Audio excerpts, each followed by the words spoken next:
Normally the sensation of self can be identified as seeming to exist behind their eyes, up in their head, looking out, making decisions, planning in the future, controlling what happens. The great insight in meditation is that this self, this sense of self, is actually an illusion. There is no self in addition to conscious experience, which is just spontaneously occurring. So to begin with, meditation is a lot about concentrating the mind and calming the mind. We need to concentrate the mind because our minds aren't usually concentrated. Normally, we've got this present reality of life. It's always ahead of us, and we do many things throughout a day. But normally, we're not very aware of the reality or the sensations which occur in a day. Normally, we're thinking about things, not aware of the present moment, or we're just completely lost, not aware of the present moment. Concentration is essential to train because if we're recognizing the non-dual nature of mind, there is something to notice. So the basic meditation that most people will be doing is placing their awareness on a sensation, and when they notice that they're distracted, just like can occur in regular life, or when they notice they've zoned out, just like it can occur in regular life, they bring their awareness back to a sensation. They're training concentration so that they can notice. There is something to be noticed so that they can notice the nature of mind. So basic meditation, before it even becomes non-dual, you need to train in concentration. You also need to train in calming your mind. The great technique for calming our mind when we're meditating on an object is that we should approach it in a way in which we simply do not forget the sensation we're meditating upon. Thoughts can come. We're allowed to get distracted, and the only action to take is to simply return to the object of meditation if we happen to forget the sensation. That practice helps us be calm because now we don't have to worry about our thoughts too much. They can come, they can distract us for a moment. We can get lost. The only thing that needs to be done without any further conceptualizations or stress or anxiety is to return to the sensation, and eventually we can become non-conceptually aware of the sensation. A calm mind is essential because, as I've already implied, or already basically said, the nature of consciousness is uncontrived. It happens and is recognized upon itself. It's not something someone does. There is no duality. So we need a calm mind because it's already here. We need to be training a mind which isn't trying to do something. We need a mind which can just recognize what already is the nature of being. If we train in a concentrated mind, in a calm mind, even if it's dualistically, we start approaching a non-judgmental awareness where we notice what's happening, but we don't get too obscured or lost. If we're too lost in trying to enhance the practice, what we end up doing when we sit nice and peacefully is we end up thinking without knowing we're thinking. And long periods of time can go by where we're mindless or trying to change something we don't even realize we're thinking because we're using so much effort to try and get it. All the pointing out instructions are ultimately all about untraining altering. You need to train in unaltering because the nature of consciousness becomes a self-recognizing experience. The nature of consciousness is pristinely effortless. It's not something you can do. It's already the case. It's already here. And we dualistically practice calming the mind and concentrating the mind because all there really is to do is to discern with increasing precision and sensitivity when we're just completely lost or when we're distracted entirely, so that we can sustain a non-judgmental awareness, which becomes this experience of wakefulness, which is the goal. If you simply stop doing anything, stop trying to use effort, you might become distracted in a moment, you might get entirely lost, but the world never disappears. You're just left with your conscious reality, and it's no different to that. Non-duality is no different to this present conscious moment, which is always present. It's not mystical, it's not somewhere else. It's just the sensations which are here now. You know, if we're not trying to experience it directly, can we just describe the nature of consciousness? Well, the nature of consciousness, regardless of all the different appearances and forms from the day you're born to the day that you leave this realm, is different appearances. It's different sensations and the recognition the union of the cognizance or knowing of those sensations. Our problem is that we don't always recognize them. Sometimes we don't recognize them at all. Sometimes we're just too caught up. So we can practice through calming and concentrating the mind. We can get to some kind of non-judgmental awareness. And then even that can collapse into just the reality of what is. And then it's obvious there is no thinker in addition to our thoughts, because there's just the experience of those thoughts. And when we just leave that condition unaltered or uncontrived in any conceptual, if we don't add any ideas into the realistic experientiality of right now, then we're left with the liberation of thoughts. And we should practice in this sort of way. We should do short moments many times, and we should do it in many different circumstances. You can look for the looker or the experiencer of your experience throughout the whole day.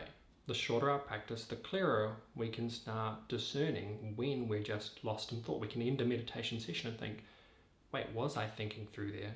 Was I aware of any sensation? Or we can practice very specifically on just an object-based meditation to further and very easily build up the skill of knowing whether we're lost in thought, whether we're completely mindless, or whether we're just being and recognizing what is before any conceptual overlay or judgment or critique. Two words, which, I mean, all of it is a pointing out instruction, but two fantastic words that really, just beautiful words. Here they are, if you're trying to glean on duality: undistracted non-meditation.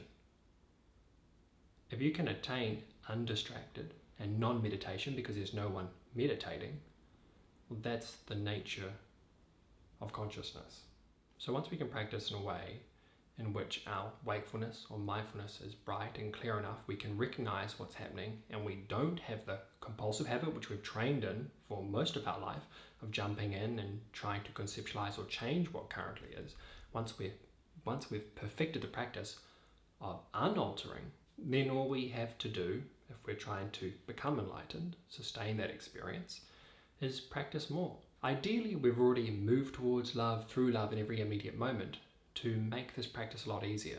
If I can think of the most unloving situations, it's moments where, for instance, we get home from a long day of work and we just want to tune out, so we pick up a phone, or we're lost critiquing or conceptualizing about something.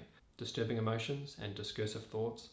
When our life is constructed a way in which those things naturally manifest, that's going to make it really hard to practice non-duality, where we're trying to be mindful and non-conceptualizing. So on that spectrum and continuum, hopefully we're making choices in our life to move towards spaces where when we come home from work, we don't want to become mindless and distracted. We want to be lucid and aware. We want to be mindful. And we have enough love in our life and inspiration that's naturally occurring. We're inspired to practice. And then I can see two ways in which this develops.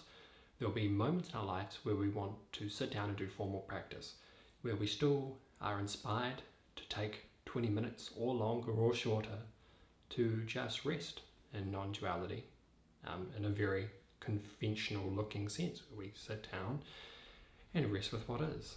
And then it's a naturally unfolding process.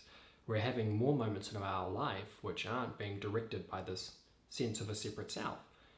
There's just reality naturally manifesting in this abundant and compassionate, loving way. Because if it's not compassionate, loving, it's not going to be occurring more and more. It's not going to be developing, but it's going to start developing. We're going to find ourselves getting less neurotic and egotistical, and find ourselves moving our life into all these situations where there's more circumstances that we can be out in the world with people, and it's just more appearances, and we can recognize the spacious freedom of non-duality. And in this sense, the non-duality as it unfolds, the nature of it developing, is that we just, there's less effort. It's a pristinely effortless practice, because this effort belongs to the sensation of self. That's no longer there. We're just seeing reality more and more for what it is. It can get to the point where, rather than non-duality being something that we have to try and step into, where it takes our mind a long time to calm down and become bright and luminous for us to see the natural clarity of what is, it can be the case that we recognize more clearly the moments when we're distracted. We don't have to struggle to recognize effortlessness. We naturally start recognizing a thought becoming discursive, and then that can start dissolving on its own. Our non-dual practice can become such a part of our life that we do some formal practice in the morning, and then when we're driving in the car, formal practice starts occurring on its own. Our life just starts becoming more non-dual. That becomes the new resting place of our mind, the new embodied place of our mind. It can become our predominant way of being. And ultimately, we end up discovering the true nature of compassion, where we can see that the reason why other people suffer truly isn't because of lack of effort, but because they've been born into these circumstances of ignorance, where they have this belief in the self. And that belief is the premise for overt and subtle suffering. If you're just at peace and content with what is, regardless with what is, it's safe to say there is no suffering there. Every manifestation of suffering is a reality in which we're rejecting. That can be in the most obvious sense, where we're being tortured and we don't want to be in that position. But it can also be in the most subtle sense, where we can spend an entire lifetime just wishing every moment was slightly different or better. And that's really the worst thing about thoughts, is that if you're living in a conceptual landscape, you can always imagine a way in which this moment could be different or better. If you're recognizing the reality of what is and leaving it that way, then you're free. And most suffering is getting confused and thinking that this moment can be different, but this moment is what it is. So suffering is circumstantial ignorance, and when we become enlightened and we can see the nature of this and we can recognize and be free from this ourselves, ultimate empathy arises, because it's not a lack of effort for the reason why anyone's suffering. And from that ultimate empathy, profound compassion arises, especially once we ourselves have transformed our own lives in all the ways that we can. Now, I'm not saying that the best way to end suffering on this earth is for us to all become renouncient monks. We're in a very pragmatic reality, and it's a very detailed and complex landscape as to how we share these ideas for ultimate freedom, and about how we create the correct conditions for everyone to be able to approach more freedom, even on the conceptual spectrum, from conditions which really make, I think it's fair to say that some suffering is worse than others, and as we move towards less suffering and more freedom in our lives, it gets easier to approach perfect contentment with what is. And so therefore, pragmatically, we need people who really spend a lot of time meditating, but we also obviously need other people with all their ethical and refined moral causes to move us forward. And it's just speaking from my personal experience and my own thoughts that conversations and videos like this and consumption like this is one of the ways in which we can make the world experience more freedom. Thank you so much for watching. If you're interested in what I'm doing in my dualistic life right now, I invite you to check out my partner's video over on her channel. We're right in the middle of adapting our lives to try find more freedom for ourselves and to promote more freedom for others. You can like, comment and subscribe if you'd like to support this content, if you want me to make more of it. It really helps.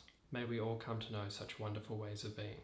There's this great metaphor which people use for meditation. It's very simple, but I like it a lot because it's speaking, where they basically show you a cup and it's got some sort of sediment in it, and they stir it up, and all the sediment makes the water very murky, and this is an analogy for the chaos of the mind. And every time we think an extra thought or we get lost, it's like stirring, it's effort, it's trying, and that muddies up the water more, we can't see anything. What we actually need to train in is not putting in effort. Noticing what's going on, letting the mind calm down on its own. And eventually the sediment clears in this metaphor, and we're left with clear insight. The water becomes clear, the mind is clear. It reflects that it's the self nature is revealing all on its own. We need non-judgmental awareness, because if we keep jumping in with our judgments, the mind will never calm. The practice of meditation is a lot about just letting this luminous wakefulness reveal itself.